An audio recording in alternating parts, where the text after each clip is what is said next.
I'm a real nerd. People say I'm a fool, but they never got the news that I'm a vile one.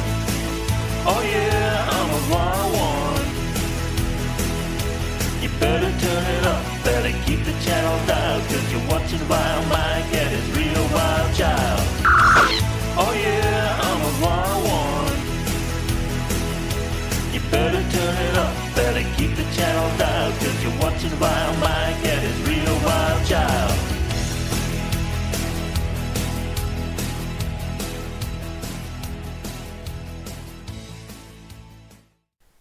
Howdy folks, it's VileMike here, and with me, as always, is my pain-in-the-ass daughter, Katty Night. Excuse me? I am a godsend!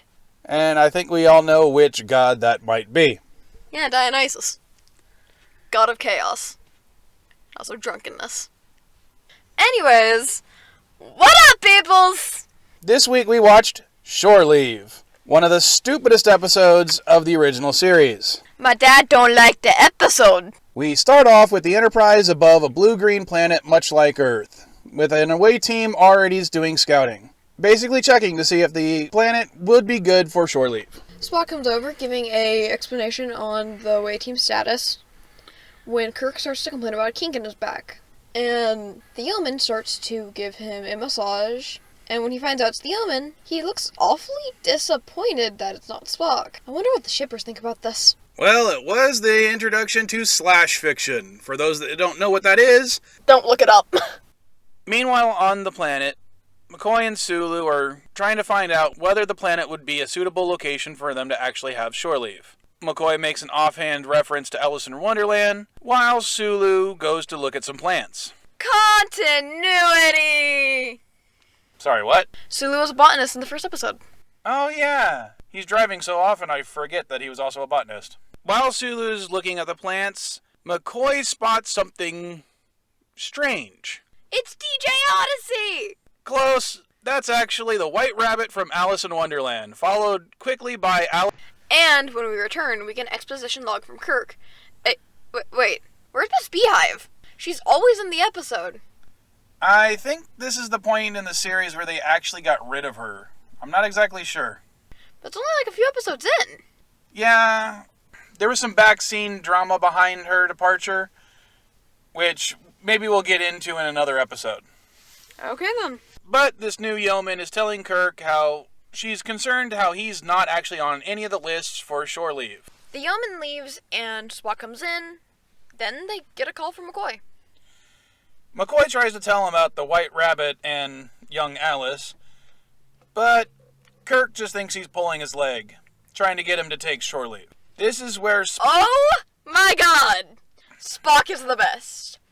So basically, Spock tells Kirk that there's this crewman who is refusing to take leave to, like, relax and stuff, and basically tricks Kirk into tricks Kirk into ordering himself to relax. I love Spock!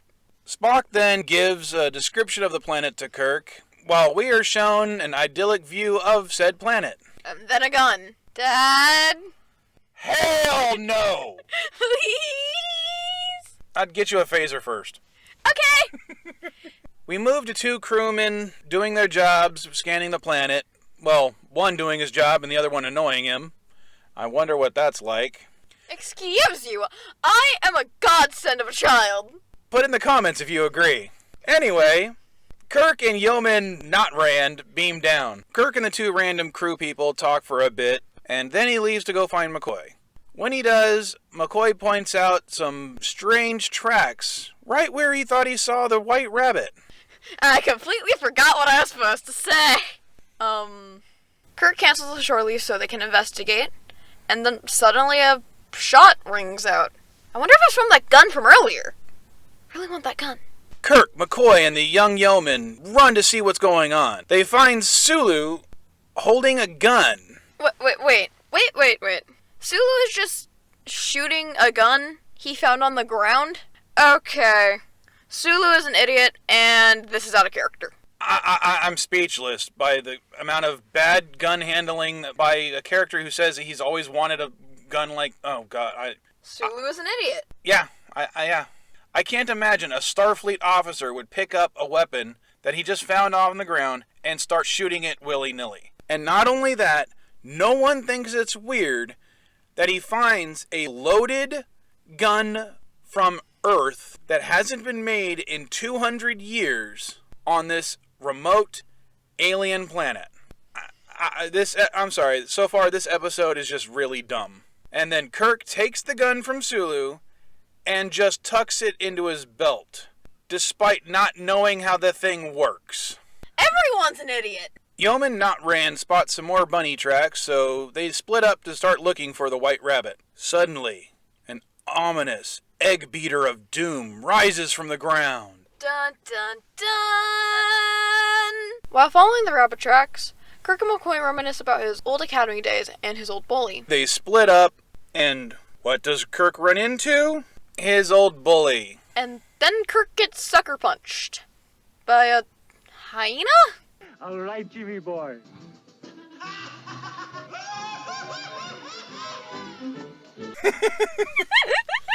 Kirk, of course, being the ever-present, patient, understanding, unflappable captain, begins to schoolhouse brawl with his bully. Well, that's until he hears a scream and then runs off to find out who's screaming. Yeoman Barrows, yeah, that's her name. Gets attacked by Don Juan? He's a literary character. Isn't he the crazy dude that travels around pretending to be a knight? That's Don Quixote. Don Juan was the guy that tried to rape a bunch of women. Ah, okay. And in her first episode, which she replaced Miss Beehive, she gets red-skirted. Good luck, girl. I can already see your run's gonna be terrible. Once again, Kirk runs off, this time to find Sulu, and we see the ominous egg beater of doom again. Dun dun dun! While looking for Sulu. Sorry. Thanks, Dad, you ruined my line! Sorry. Take two. While looking for Sulu, Kirk gets distracted. Ooh, pretty flower. Ooh, pretty girl. Ooh, a piece of candy. Ooh, a piece of candy. Cue commercial. This channel is sponsored by SD GameSwap. If you're into nerd stuff, you might find something you like there. They have books, movies, video games, toys and collectibles, and they even do consignment. They are also on Facebook. Buy something at SD GameSwap or I'm going to put all of you in a cargo container and transport you to the Borg. When we come back from the commercial, Kirk is trying to contact McCoy, but is distracted by the pretty woman. Apparently she's one of his old girlfriends. He reluctantly goes to continue looking for Mr. Sulu. We cut to McCoy flirting with Kirk's yeoman, Bad doctor. who is complaining about a rip in her dress from the whole Don Juan incident, when they stumble across a dress just laid out on a bush. And McCoy tells her she should put it on because why not? You're a Starfleet officer and a doctor. Telling a young woman to get naked and put on a strange piece of clothing that she found makes perfect sense. I think McCoy has ulterior motives. I think he's thinking with his little hypo spray. Either way, while promising not to peek while the young lady changes, McCoy gets a call on the communicator from one of the random crew members, who's apparently getting attacked by... Pretty kitty! I think it's a little bit more dangerous than a kitty, but insert Tiger King to remain relevant joke here.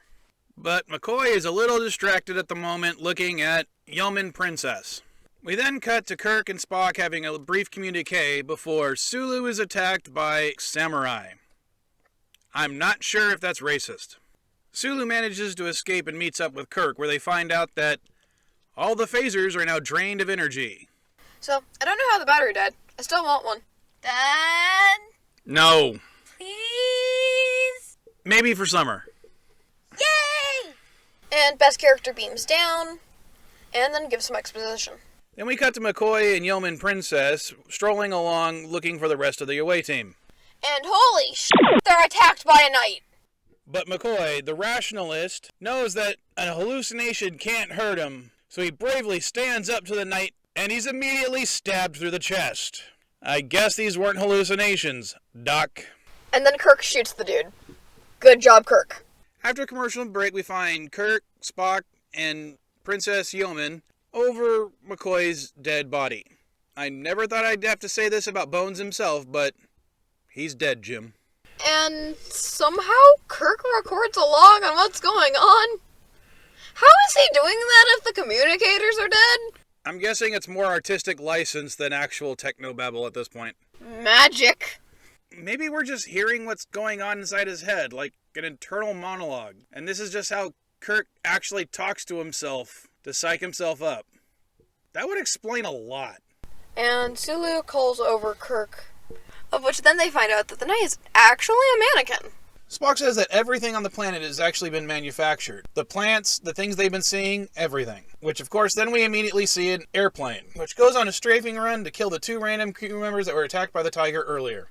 I feel like they should be wearing red shirts. Agreed. While Spock and Co. are distracted by the plane, when they finally turn attention back, Sulu points out that you're doing a weird face that has completely distracted me. Just trying to get you to hurry up. While Spock and Co. were distracted by the plane, you've completely caused me to get off track and I have to restate shit because of it. Just say, hurry up. They find that McCoy and the Knight's bodies have disappeared. There we go. Oh my god, I did it. Spock is beginning to figure things out that anytime something strange appears, it's because that the crew was actually thinking about those things right before they appeared. And asks Kirk what he was thinking about earlier. And suddenly the hyena shows up again. Because this is a well-written episode with competent characters, Kirk just runs off to go beat him up. God, this episode is dumb.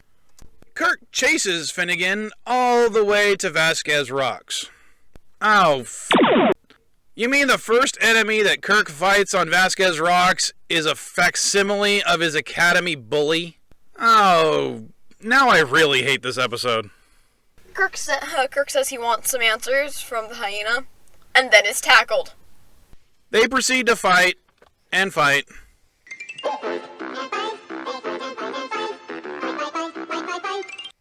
And fight some more. And, wait, did his shirt actually rip that bad between shots? Add it to the counter. And then we find out that Spock has been watching his captain get his ass whooped this whole time. I appreciate Spock.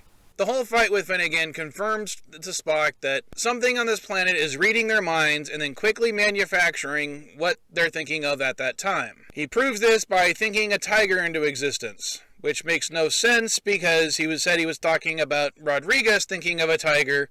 So, shouldn't he have seen Rodriguez? As I said, this episode is dumb. Well, they flee the tiger, get attacked by the airplane, and basically run a whole gauntlet of everything people have been thinking of so far trying to get back to the away team. I'm surprised they didn't run into a big white bunny.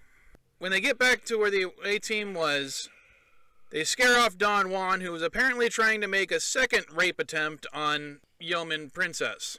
So in other words, she got red-skirted again this episode.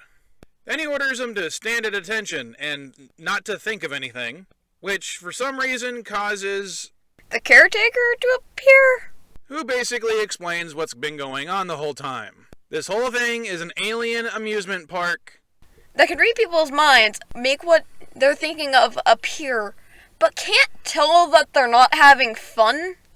In the end, now that they know the whole gimmick of the place, and knowing that even death is not really real because they have advanced medical technology that was able to bring back McCoy from the dead, along with 2 Las Vegas strippers apparently, Kirk goes ahead and decides to let the crew have shore leave on the planet. So let me get this straight. Not only did they have advanced technology to make all this stuff, and had technology to read people's minds, and had technology to bring people back from the dead, none of this is ever spoken of again. This episode is frickin' dumb. Also, Kirk is totally gonna bone that duplicate. Okay, so we're not gonna play the music, but holy f***, this episode is so goddamn annoying that even the music is laughing at you for watching this episode. Every time Finnegan is shown on screen, they have some stupid Irish-Scottish jig thing. When the samurai appears, they immediately do the whole oriental music type thing to emphasize that fact. I mean, this episode, I guess it's supposed to be a comedic episode and a breather after Balance of Terror, but it is just so awful. Well, you know what? Also, there's one other thing I have to point out. I'm gonna do a little checklist for a moment. Gay subtext. Alice in Wonderland. Stupid breather episode. Okay, Star Trek's an anime. Alright, that does it for this episode of Vile Reviews. Anything else you want to say? Don't forget, like, comment, and subscribe. Later, folkses. Bye-bye!